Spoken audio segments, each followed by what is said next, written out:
Fala galera, beleza? Canal Exatas aqui. E hoje a gente vai tratar de um assunto, importante também para os vestibulares, como eu sempre venho trazendo. E nesse caso vai ser a ondulatória. Vou começar dando os conceitos básicos, algumas fórmulas, E eu vou explicar os tipos de ondas também, ok? Então, fica ligado. Tô deixando aqui em cima algum card, se você se interessar. Você pode clicar e assistir, beleza? E aí você volta para assistir o resto desse vídeo, ok?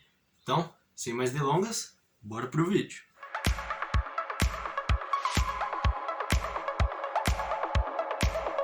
Começando então a falar sobre a ondulatória, a gente deve ter a noção de que a gente tem que separar os tipos de ondas, certo? Então a gente pode classificar elas como ondas mecânicas e ondas eletromagnéticas. As ondas mecânicas, elas se caracterizam por precisar de um meio para se propagar, certo? Se você não tiver um meio material, um meio físico, elas não conseguem se propagar. Ao contrário das ondas eletromagnéticas, que elas podem se propagar até no vácuo. Até porque a gente consegue observar o Sol com a sua luz chegando, com as ondas infravermelhas, as ondas ultravioletas que a gente não consegue enxergar, até a luz visível, E todas essas ondas elas pertencem ao grupo das ondas eletromagnéticas. Por isso, elas não precisam de um meio material. Pode ter um meio material, mas não precisa, ok? E falando das ondas, a gente tem que ter a noção também que para se formarem ondas, a gente sempre vai precisar de uma fonte. Essa fonte vai ser de onde vai partir as ondas, certo? Nesse caso aqui eu coloquei ondas em duas dimensões. Depois a gente vai ver quando elas possuem uma, duas ou três dimensões, ok? Bom, falando também dos tipos, além desses tipos de ondas, a gente pode classificar as ondas como ondas transversais ou ondas longitudinais. As ondas transversais, elas são chamadas transversais por quê? A gente vai ter, por exemplo, uma corda. Imagina que isso aqui é uma corda. Eu vou balançar a corda de cima para baixo. Vou fazer assim com a corda. Bom, se eu fizer assim com a corda, ela vai ter um sentido de vibração para cima e para baixo, certo? Então, se você observar bem, a corda ela vai fazer esse movimento aqui, certo? Para cima e para baixo. Essa é a vibração. Agora, a propagação vai ser para a direita ali. Então, o que caracteriza essas ondas como ondas transversais? É o sentido de propagação em relação ao sentido de vibração fazer um ângulo de 90 graus, certo? Se você observar aqui, vai formar um ângulo de 90 graus entre o vetor da propagação da onda e a vibração. E a gente pode observar essas ondas transversais onde? Ondas em cordas, que nem eu fiz aqui, você pega uma corda e balança de cima para baixo. Ondas eletromagnéticas funcionam desse jeito aqui, elas têm a propagação para um sentido e a vibração para outro sentido, certo? E também eu coloquei aqui mar, as ondas do mar, A água faz com as ondas, As ondas você vê que ela faz assim, certo?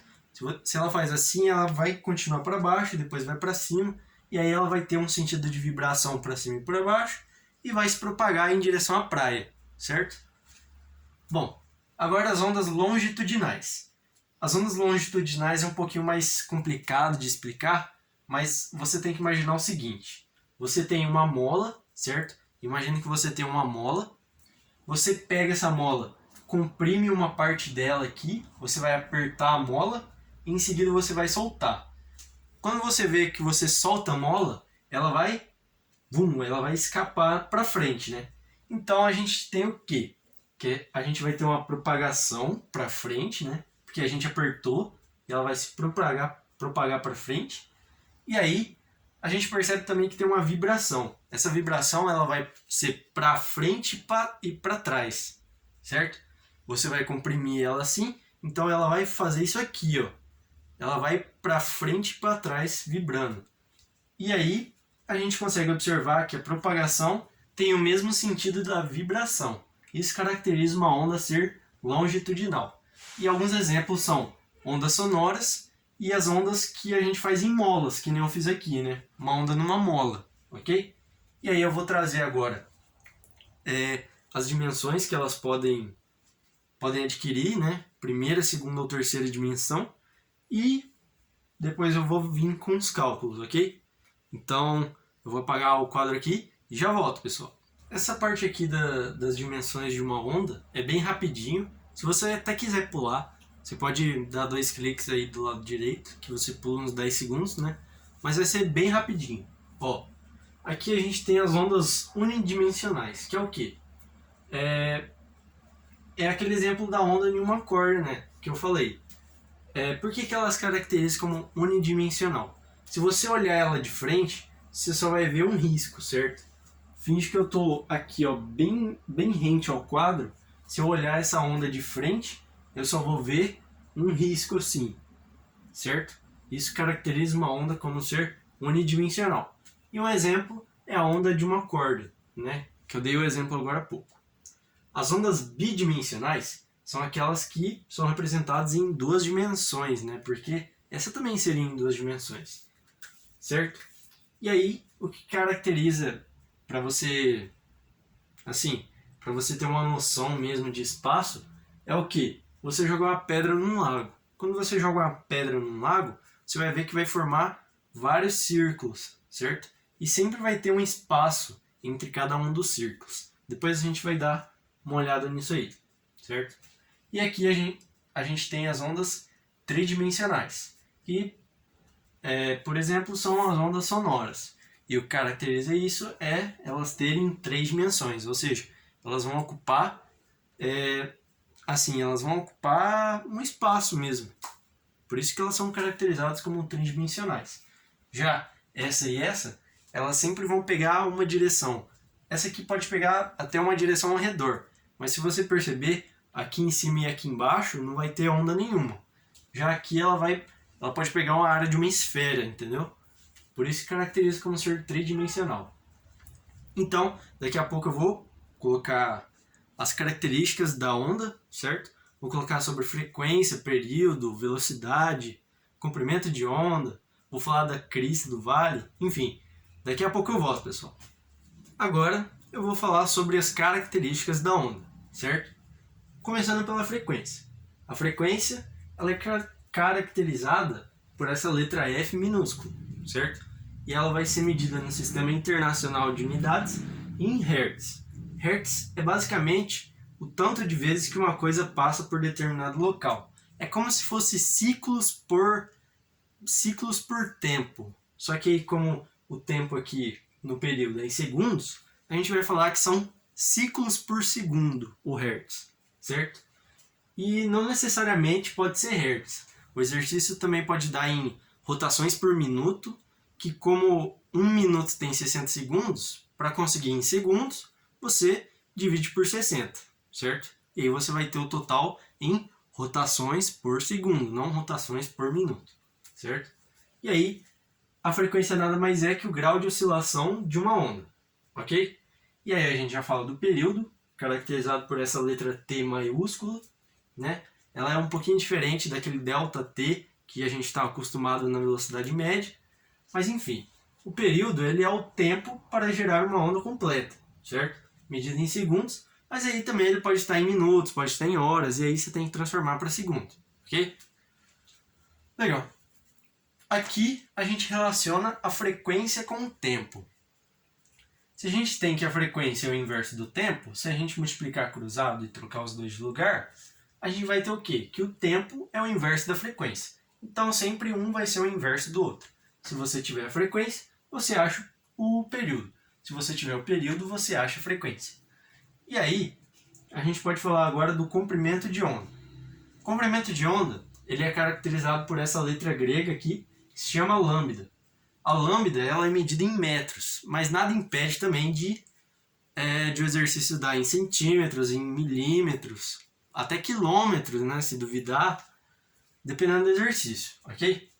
E aí você sempre vai ter que usar em metros. Então, eu recomendo que você estude um pouco a manejar as bases 10, ok? Você ficar trocando as bases, 10 a menos 3, 10 a menos 2, 10 ao cubo, 10 ao quadrado, enfim. Então o comprimento de onda é o quê? Vai ser a distância entre duas cristas ou dois vales, que são a crista é o ponto mais alto da onda e o vale é o ponto mais baixo da onda.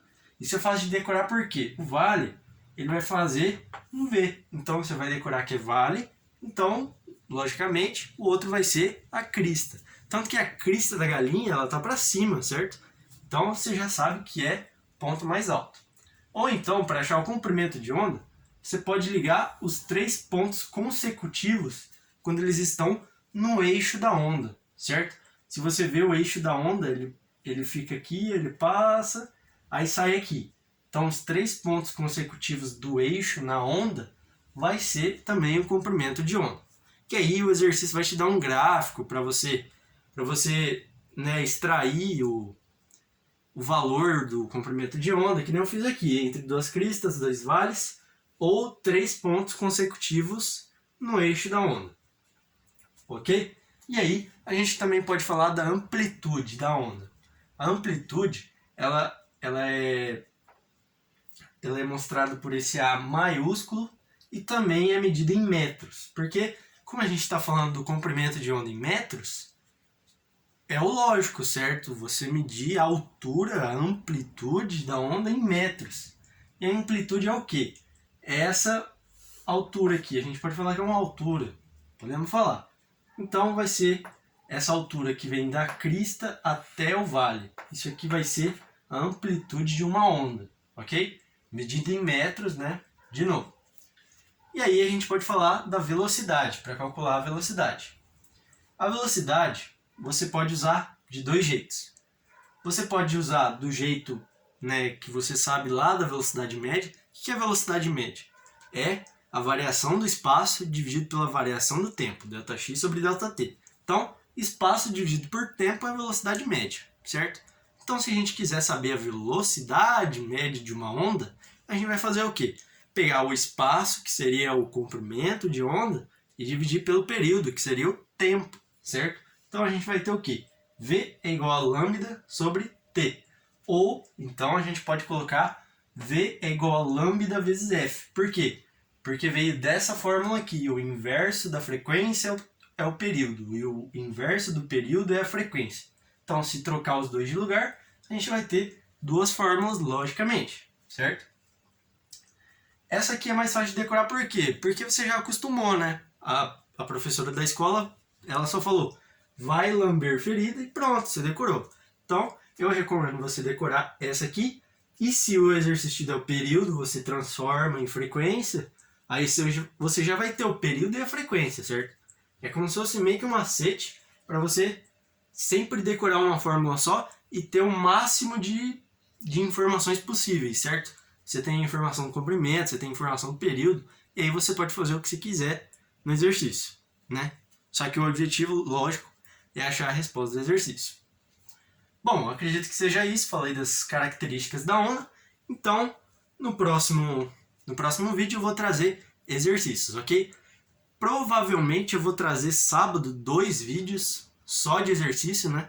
Por causa do Enem. Ou até domingo de manhã eu tento trazer alguns exercícios em vídeo, ok? Então acredito que seja isso.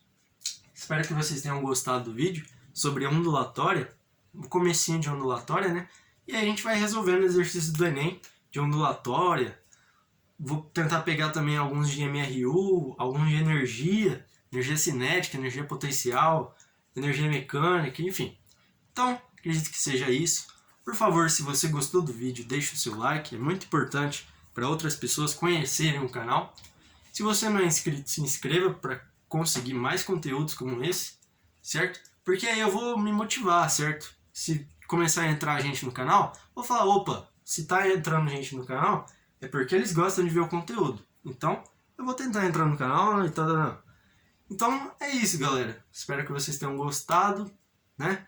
Por favor, me colaborem. Vou estar postando nas redes sociais alguns links e tal. Vou estar falando quando tem vídeo novo. Enfim. E aí, vamos caminhando e bora arregaçar no vestibular. É isso. Falou!